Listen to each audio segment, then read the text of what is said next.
एकादशी के दिन एक बात बहुत अच्छे से ध्यान करिएगा। अगर आपको लगता है कि थोड़ी सी संपदा की कमी हो रही है, कोई काम नहीं बन रहा, पैसा नहीं आ रहा, या व्यापार नहीं चल रहा, या घर में पैसे नहीं फेर रहे, या लक्ष्मी का आवक नहीं हो पा रहा है, लक्ष्मी नहीं टिक पा रही, लक्ष्मी नहीं आ पा रही है, लक्ष्मी का प्रभाव कम पड़ पा रहा, तो एक बेलपत्र जल के पात्र के साथ में बेलपत्र हाथ की हथेली पर, जल का पात्र उस हथेली के ऊपर, घर से ही चारों तरफ भ्रमण कराकर अपने घर के अंदर ही कुंदकेश्वर महादेव का नाम लेकर, जो शिवालय पास में, जो शंकर जी का मंदिर पास में, वहां पर जाकर पहले जल समर्पित कर दें, फिर हाथ में जो बेलपत्र है अपने कार्य का स्मरण कर कर वो बेलपत्र शिव जी पर समर्पित कर दें। वहीं से थोड़ा सा जल झेल कर लेकर आए और घर में उस जल का चारों तरफ छींटा दे दीजिए। 8 दिन लगेंगे, ज्यादा से ज्यादा 8 दिन भी बहुत हो गए, हम तो कहेंगे 3 या 4 दिन में व्यापार वापिस चलना प्रारंभ हो। शिव जी का एक नाम है कुंदकेश्वर। कौन से महादेव है? कुंदकेश्वर महादेव। के घर में कमाने वाले 2-4 हैं, पैसा तो आ रहा है पर घर में टिक नहीं रहा। डॉक्टर में, पुलिस में, एक्सीडेंट आदि में, कहीं गलत जगह पर, व्यसन में अगर पैसा जा रहा है, जुए में, मांसाहार, मदिरा पान, या कहीं आया पैसा आने में कमी नहीं, आ रहा है पर टिक नहीं रहा, रुक नहीं रहा। कोई मांगने आ गया, दे दिया, फिर वहां से अपने पास नहीं आ रहा, अपन कह रहे हैं भैया हमारा पैसा लौटा दो, नहीं आ रहा। तो महाराज शिव महापुराण की कथा कहती है, एकादशी के दिन गंगा के जल में मात्र 7 बेलपत्री डालकर, जो नंदीश्वर भगवान अर्थात जो शंकर जी के शिवलिंग के सामने नंदी होता है, उस नंदी के चरण पर गंगा का जल चढ़ाकर बेलपत्री शिव पर समर्पित कर देता है, उसके घर में रुपया रुकना चालू हो जाता है, फिर वो गलत जगह पर नहीं जाता, गलत स्थान पर वो धन जाएगा ही नहीं।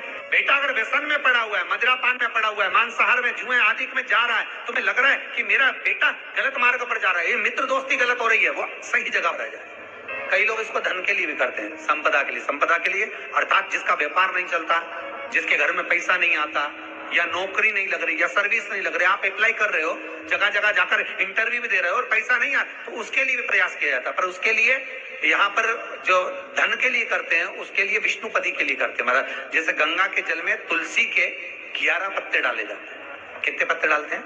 11 तुलसी के पत्ते डालते हैं, और उसको किसी भी नारायण के मंदिर में, राम कृष्ण शिव शंकर नहीं, राम कृष्ण भगवान विष्णु दत्त आदि जितने नारायण के मंदिर हैं, उस मंदिर में किसी भी पात्र में, एक छोटे से पात्र में उसको भरकर रखी आते हैं महाराज। उससे भी जॉब, सर्विस, नौकरी में सफलता प्राप्त हो जाती है, परंतु वो भी एकादशी को ही होता है। कुछ देर तक पात्र को रखा जाता है, फिर वही पात्र का जल किसी भी वृक्ष के नीचे डाल दिया जाता है, उससे भी नौकरी के लिए फायदा मिलता है। शमी की पत्ती, शमी वृक्ष का जो महत्व पहले कहा है, शमी वृक्ष की पत्तियां अदालत में या कानूनी कोई प्रोसेस के अंतर्गत कानूनी कोई कार्रवाई हो गई है, या कोई अटका है काम, तो शमी की पत्तियों को एकादशी के दिन 5 जगह पर चढ़ाया जाता है उस कार्य को निपटाने।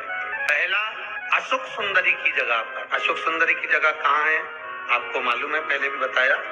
जैसे ये शिवलिंग है, ये जलाधारी गोल, उसके सामने ये चरण, बीच में जो एक मोटी सी लाइन होती है, वो अशोक सुंदरी की जगह है। तो अशोक सुंदरी की जगह पर शमी पत्र को चढ़ाया जाता है। अब शमी पत्र अशोक सुंदरी की जगह पर एक स्थान, दूसरा शिवलिंग के ऊपर, तीसरा जहां शिवलिंग रखा है, जहां शंकर का शिवलिंग रखा है, उस कटी भाग पर शमी पत्र को चढ़ाया जाता है। चौथा, नंदी का जो चरण उभरा उठा हुआ दिखे, वहां शमी पत्र चढ़ाया जाता है। पांचवा, शंकर भगवान के मंदिर के द्वार पर शमी पत्र चढ़ाया जाता है। केवल एक ही बार चढ़ाना चाहिए, जिस कामना से चढ़ा रहे हो, जो अदालत में कार्रवाई चल रही हो, या कोई प्रशासनिक परेशानी आ गई हो, या कोई काम अटका पड़ा हुआ है, तो उसके लिए चढ़ाए। 5 स्थान है, 5 स्थान की शमी पत्र को आप 5 चढ़ाएंगे, आपकी प्रशासनिक जो व्यवस्थाएं वो सुचारू हो जाएगी, वापिस कोई तकलीफ नहीं आएगी। शमी पत्र की बात